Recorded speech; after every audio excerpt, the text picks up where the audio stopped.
Happy Saturday again, round two. Thank you guys for joining me on All Things Possible. I welcome you. I invite you to come in for a few moments. We're going to sit and we're going to learn about somebody and their passion, what they do, and be inspired by their journey. I have my guest Larissa coming on today.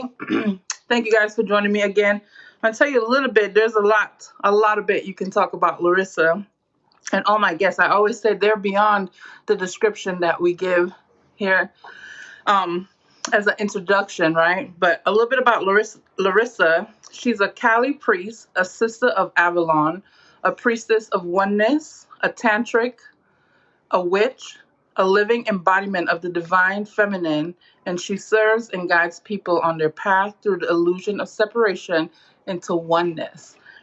Now, tell me, all of that intrigued me. And she did come and join us a couple of weeks ago, maybe about a month ago, on All Things Possible, where she was in Greece, but the lighting was bad, and we said we were going to do it again. And so today is really part two of Larissa joining us.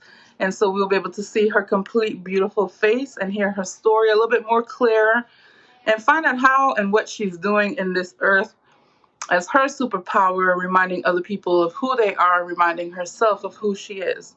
So we're going to wait a few moments. Hello, whoever's jumping on.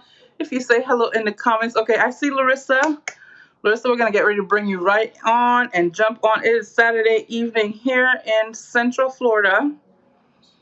And Larissa is in Berlin, Germany. All right, let's see.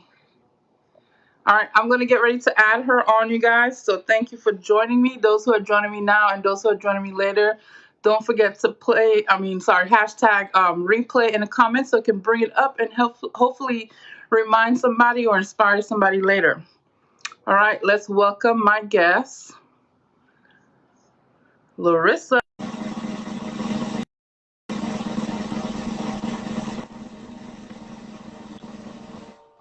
Love it when it works out that way. Hello, my friend. Hello. Oh my goodness, I can see your face so much clearer, right? Oh, that's what I said. I said we have to do it. We're doing it again now, so I can see your face and hear you clearer. Yeah, exactly.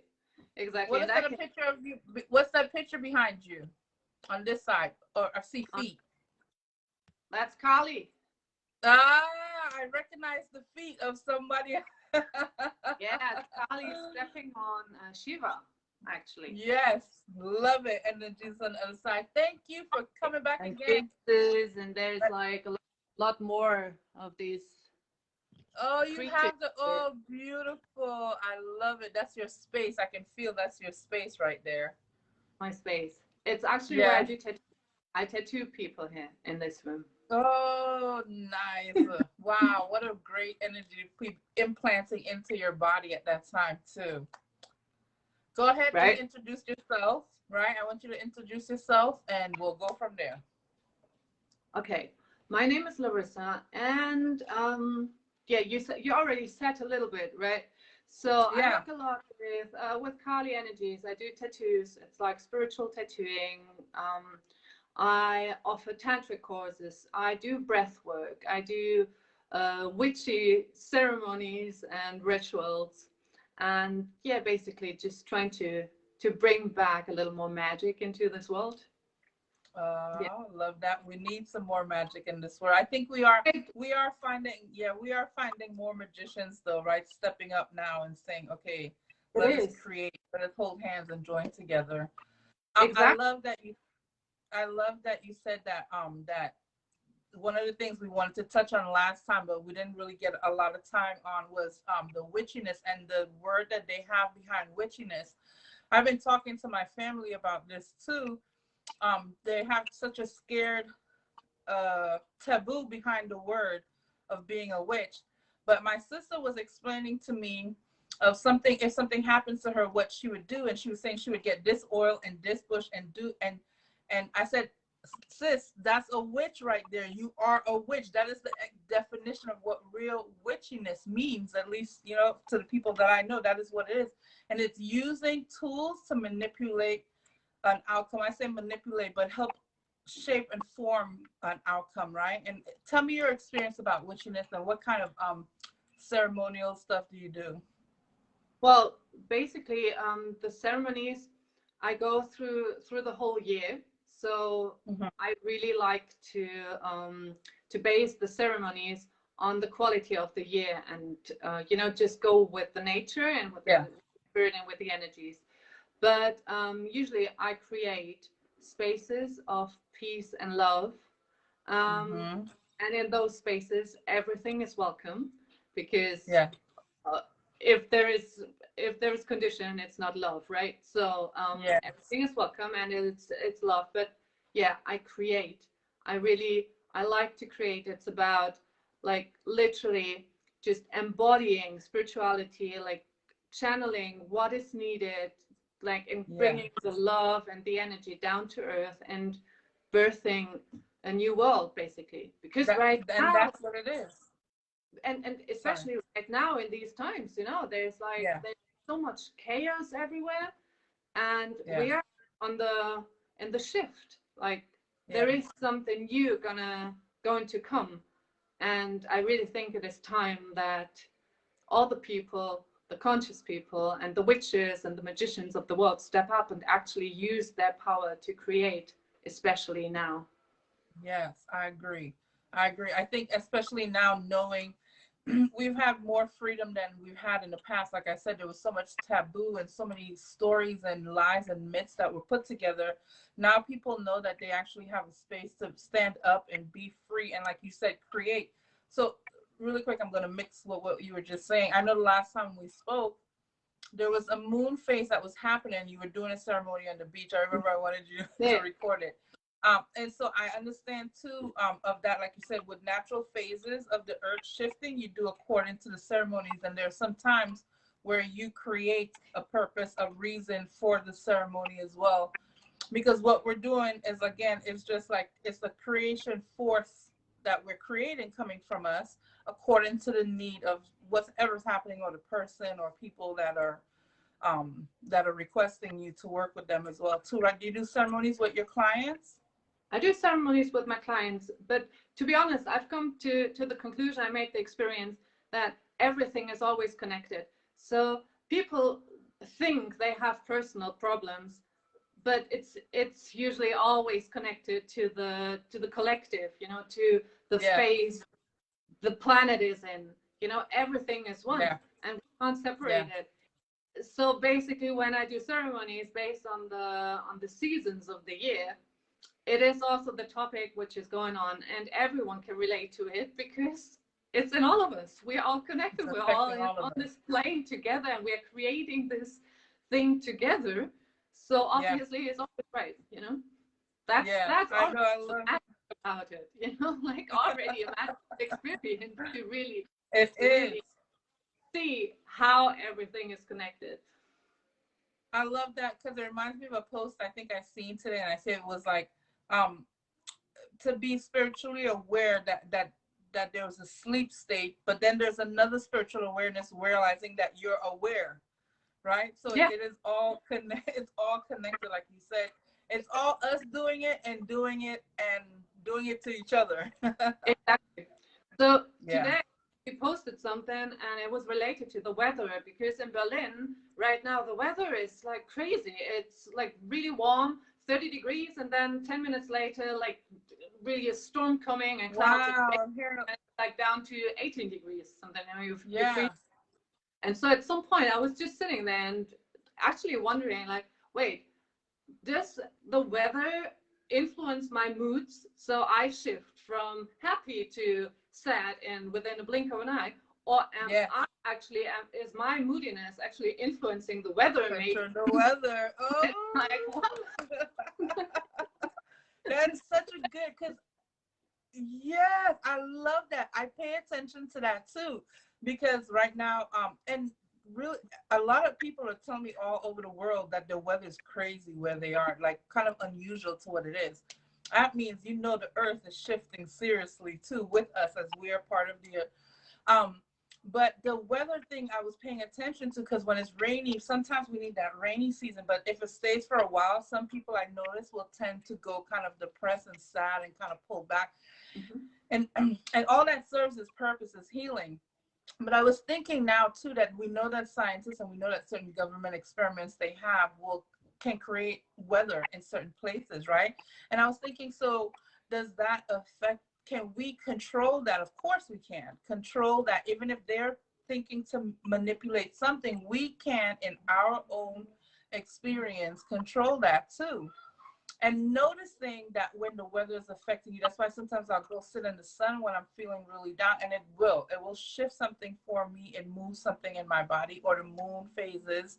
How the weather and the earth affect us all too, emotionally and collectively, yet sometimes it feels so individual. It feels like it's just you or a group of people, but it's really collectively, right? The earth is shifting, and the weather does affect your mood a lot. Yeah, it does. I mean, everything is connected. It's like really, it doesn't matter. All the sounds, everything you see, everything you feel, like the weather, of course, like we're all breathing this air, you know, and if it's loaded with the fire energy or with a lot of water energy, it's like a whole different experience. And of course. Yes. So can you share with me a little bit, what is an Avalon priest? What is an Avalon priestess? Am I saying it correctly? Yeah, well, I'm not the priestess of Avalon. I just came to the stage of the sister of Avalon. Okay. Just like, but it is like an initiation process that I did. It's a training that I did in Glastonbury in England, and so it's a very powerful thing. And I don't know if you ever heard of Glastonbury, if you ever been there. It is actually like the place, the earthly place, which supposedly was Avalon, like all the stories around Avalon. Yeah. Do you know anything about that? Maybe it's like, I do know a little bit about the stories of Avalon. Yes. It's also, but it's also related to Mary Magdalene. You know, Stonehenge is right around the corner. It's a very magical spot. It's really, if you go to Glastonbury, it's like diving into a Harry Potter movie or something. It's really. Oh, I love that. What are some of the things that you learned in doing that training? This is basically what my practice is based on. Well, my practice is a mixture of different things, but working with the seasons, this is what I actually learned. Like really going through all the different seasons, but it's the Celtic way, you know, like doing it here where I live, and with all the entities and all the goddesses that are related to the certain season, and then they have different traditions for every season. Like, how does embodiment in these parts of the world, like the Celtic world, how did it look? And it is so much anchored in my genes. And I mean, you can probably tell, you know, like there's something Celtic in my DNA, obviously. I always tell you that. Yes, you remind me of a goddess. Yeah. So yeah, and for me it was very powerful. The first time I came to Glastonbury, I went to a sacred spot. It's called the White Spring, and it is a little spring in a cave. And it was, I mean, I was in Nepal. I was initiated there and like high in the Himalayan mountains. But this little cave, this spring in Glastonbury, for me was the most magic spot I've ever come to. It was like literally I was standing there, and it felt as if I could just grab the magic out of the air and fill it in my pockets, you know. Wow. Like, literally feel my DNA awakening, like reawakening, remembering. So it was pretty sure for me, pretty clear that I would have to come and do some training there. And that was the Priestess of Avalon training. And I did it also because it gave me the chance to go to Glastonbury every 6 weeks.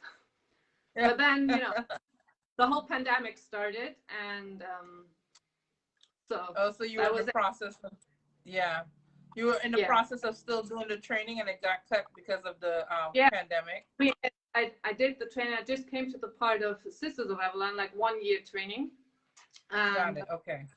So it should have gone further, but yeah, I want to be at the spot. I don't want to do an online thing, obviously, you know. But like, so that's really, what I was just. Sorry, go ahead. Go ahead. Really visiting Glastonbury, like the sacred lands of Glastonbury, Avalon, is already such an incredible, powerful initiation. There's magic dwelling in these. Magical. It sounds magical. Yeah, I love that too. And so you just said, but I wasn't sure if I heard you clearly. Do you work with your clients that you work with? Do you work with online or just in person in your area, or how do you work with your clients? Well, it depends on what is needed, right? I don't do like ceremonies online, obviously. I mean, I will go out in the woods or in nature to do ceremonies and do drumming and stuff. But I also do online courses. You know, I do mentoring, and of course, like energetic work it can be transferred like this as well. I don't need someone to sit in front of me. But if it's about like an actual, like the magic experience, embodiment, and the witchy tradition, then I need to be in person and we need to go outside and prepare, like really create a sacred space together. And like embodiment is something different, right? We need to dance around the fire.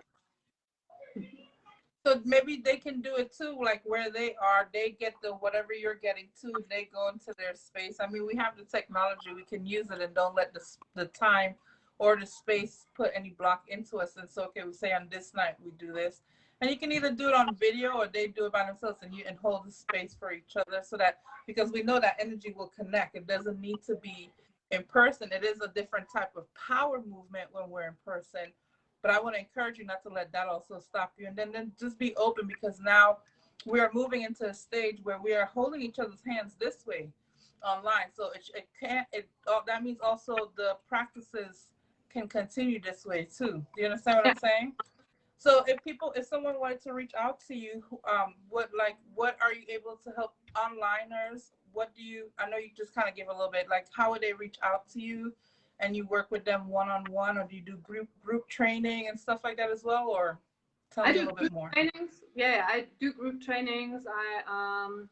I just came up with the Priestess of Oneness training. It's the Sacred Sisters of Unity.com, which is a 9-month training. And so this is one possibility, but also one-on-one.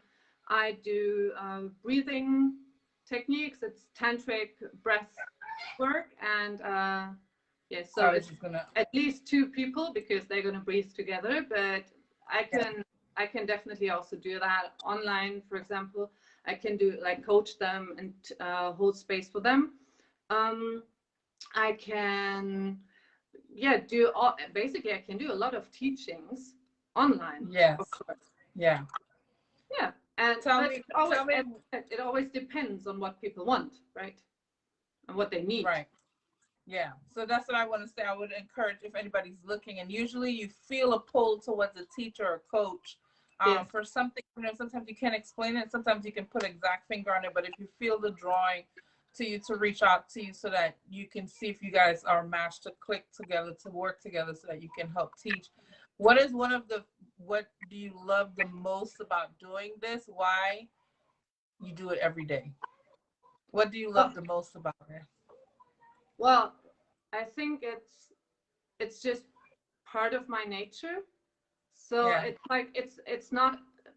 I don't even feel that I have to do something, or like it's just what I am. And it was more like a realization that I have always been doing this work. You know, it's like, and it doesn't even matter. Such a perfect answer.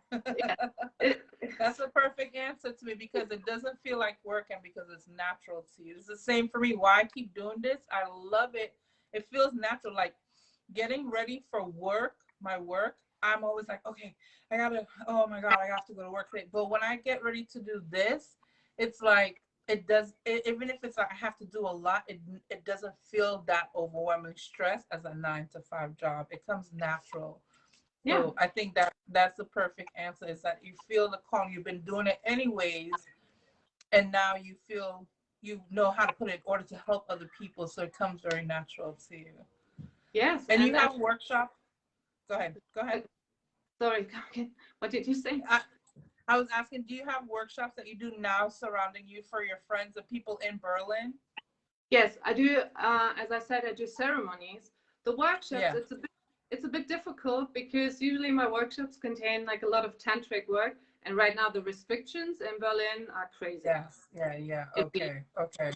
Really difficult, but yeah, we can still do all the witchy little ceremonies somewhere out in the woods, you know, because yes. Yes. You know, that's a lot easier.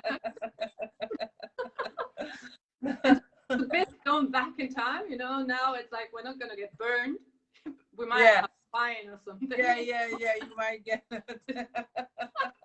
That's what I'm saying. We have so much more freedom now than just the taboo and stuff, you know, that you can put into practice your whatever comes to you. And the best witchiness, my grandmother's the one who taught me, is the one that because you hear people give tips and all these different things of what to do, but it's the one that when you tap into your spirit, when my kids are sick, I'll use it and go into the kitchen and I'll stand quietly and ask, show me what herbs to use. And I'm telling you, it feels like it's moving through me, and I pull the certain ones, either make a tea out of it, whatever's needed, paste, whatever's needed, and we'll pull what I need to out of it. That's when I accepted the term witch for me. And I said, yes, in that case, then I am a witch, because I will do and pull things to heal for people. If their teeth or certain things will come to me to tell someone to use, then yes, I'm a witch. But you're just channeling, like from your higher self, whatever is needed, you know. And I mean, you know, the information what you use come from different levels, different entities, you know.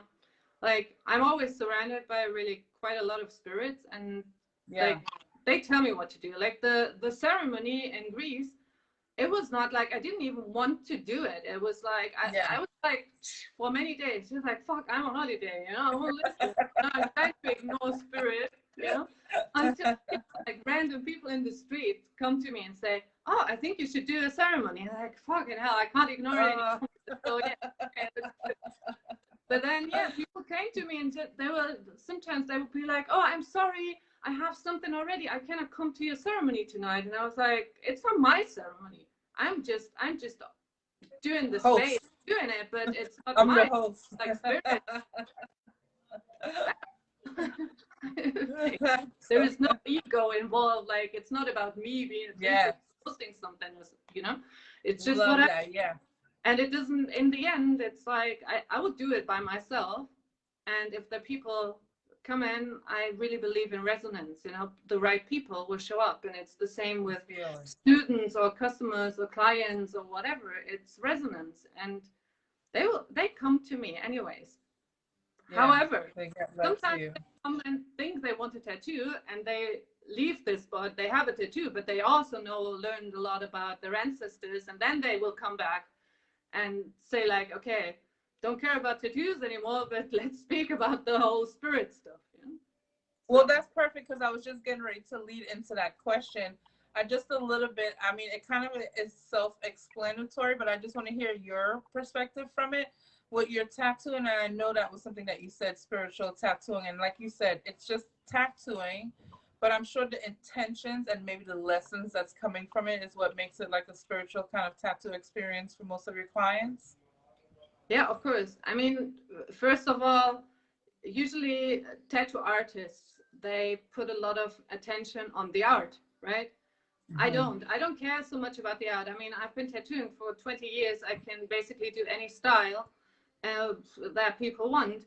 And I don't, it's not about bringing my art onto a canvas, like a living canvas. It's about bringing the energy that people want to create, or that they want to release, or whatever, you know, taking it as a rite of passage and doing this, putting this energy into a picture that then will go on a certain spot on your body that like aligns to what you want to create. It's like, it's magic. It's like a manifestation in your skin, you know. It's very, very powerful.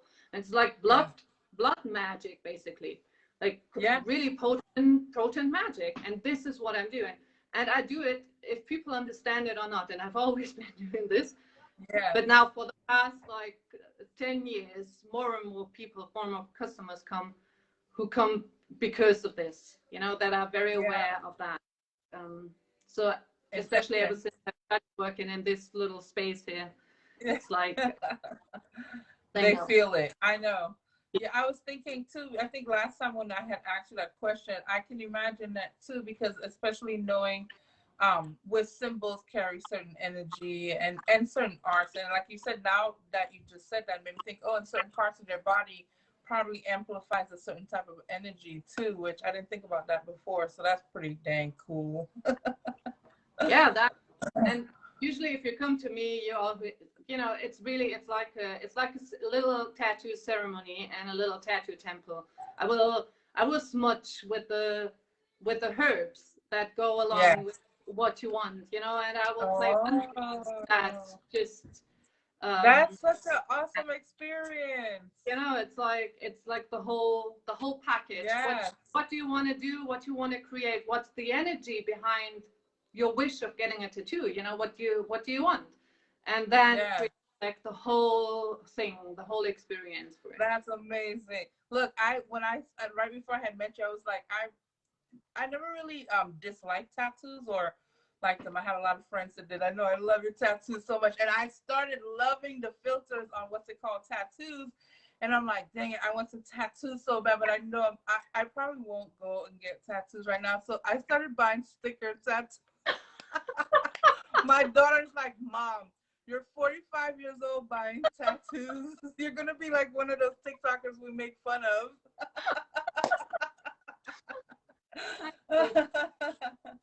Well, I had one stuck here last night, but I must have started sweating and it came off. So I gotta find a different way.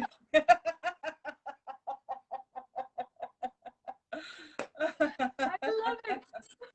Oh, it's so funny, but I love it. I love your tattoos. Go like this really quick. Let's see. Ooh, I love it so much. I love. No. Oh my goodness, it was such a joy having you on. I love what you're doing. I want to encourage you to continue doing it. There are women who are drawn and pulled to you, will find you. I hope if anybody finds you on this video, they know to touch your name up here and they can send you a personal message. Yeah. Right now, I think last time we spoke to, your site is under construction. So right now, the best way to reach you would be on social media, correct? Yeah. The site, well, okay. The Sacred Sisters of Unity is not under construction. It's like a website. Oh, it is. Yes. Exactly. Then there is my website coming up soon where I share all of what I do, not only the training. Okay. But that's like an ongoing thing. Like another way. Yes. Okay. So, okay. Perfect. Social media is good, like Facebook or Instagram also. Okay. All right. So if anybody wants to reach out to you, they know how to reach out to you. If you can remember when you're finished, if you have time, if you could put your links in the comments, I like, so people, even though they hear it, it might go too fast for them. And if they see it, it's easier for them to access it that way. So if you could put your links in the comments. Before you leave, if there's one thing you can share with everybody that your journey this far has brought you, what would that be? Come again. If there's one thing I could show. Excuse me. If you can share one thing with everybody that's watching, this far in your journey, what you've learned. I know there's many lessons, there's thousands and millions, but what would be one that pops into your head right now to share with everybody? I think the greatest lesson I've ever learned was that darkness doesn't equal evil. But darkness is just depth and mystery and magic and very feminine. And that it's only love if it doesn't come with conditions. And if it has any conditions, it's not love. So I love that. I love that so much. I love you. Thank you so much for joining us today. I'm so glad. I love that I could see your face clearly and hear you so much more clearly. please continue. You can share in the group. I always tell anybody that comes on, seriously, share in the group because more people will see you that way. If you have anything else and you have a project that you want to share out to the community, my platform is open that you can come back on at any time. Just let me know. Okay? Thank you so much. Thank you so much. So much love to you. Blessings. Yeah, to you too. Okay. Bye. Talk to you soon. Bye-bye.